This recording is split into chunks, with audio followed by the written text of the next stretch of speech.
India has created history in the chess Olympiad, winning a double gold. And joining me at this moment is Vidit, who is going to be talking about the entire experience. Vidit, firstly, many, many congratulations to you. Thank you so much. Vidit, how does it feel, not just the men's team, but the women's team on the same podium together? We saw the combination of Messi, Rohit Sharma celebrations as well. Yeah, it's totally unreal. It still hasn't sunk in yet. It's very fresh in the mind. And the men's team almost had secured the medal one round before, but it was not confirmed, but we had almost. But the women team had a lot to play in the last round. And I was very happy when they won because now we both are the champions. It's so rare that this has happened. In Indian history, it's first time ever. And with it, let's talk about the history from when you thought of playing tennis to now being at, the top of the world, quite literally. What are the changes that you have seen as far as Indian chess is concerned? I think there has been a huge shift in the last 10 years. Previous to that, there used to be less, let's say, attention, less amount of tournaments that used to happen. And naturally, because of that, there were fewer grandmasters. But especially since the pandemic, there has been a lot more attention to the game because people got into it during that time and they just are hooked. And also, there are so many tournaments happening, like there's no time to even take a breather. So I think that has given a lot of Is that a good opportunities. thing or a bad thing? Well, I miss home, but there is no dearth of opportunities. If somebody is working hard and wants to do well, then there are a lot of chances, which I think is a big difference. When I say 10 years ago, it was not easy to get like lot top level events to play, but now I think Indians are invited everywhere. And tell us a little about the team bonding, how this entire tournament went, the camaraderie between, all of you, how the celebrations were. I think the team bonding was way better than last year. Last year, this was the same team when we played the Asian Games in China. But I think that time we like tried, but we couldn't find that rhythm. But this time around, I think something's just clicked. It was like a destiny, and um, we had a great bonding between the team. Like the main thing was there was no ego that came in between. For example, one of our players, Arjun Erigesi, he's India's number one, but he was playing on third board because it was better for team to do so, so that he could strike with his aggressive style rather than play on board one.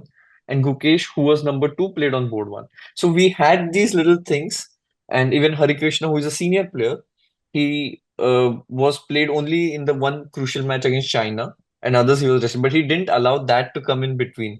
So I think that just shows that everybody took it um, like they had just one goal to, win gold for India. And apart from that, we used to have a lot of banter after the games. We were pulling each other's leg, especially me and Hari. As we are a little bit older, we could pull the leg of our youngsters, and they had to oblige.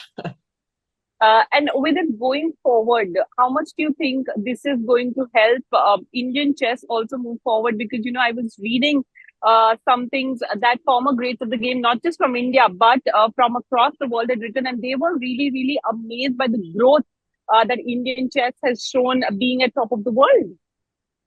I, it will change. I think in the last few years, one question which I was asked a lot is India the future? They used to keep asking this. I think we have put that to a rest now, and they Rest. know that the future is now, basically. We are here, we are the world champions. And I think people will look at India differently, at least in the chess world. And now it's no longer a question. It's now actually we have to defend what we have achieved now. So there's a change of what to say, how people perceive India.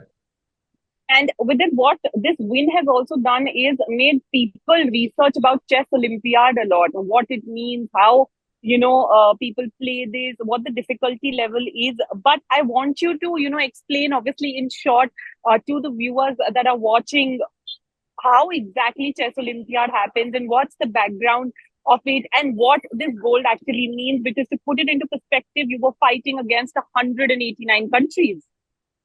Exactly. I think if I have to put it in as very simple terms, it's very similar to other sports, like let's say which are part of Olympics. But as chess is not part of it, the chess Olympiad is held separately.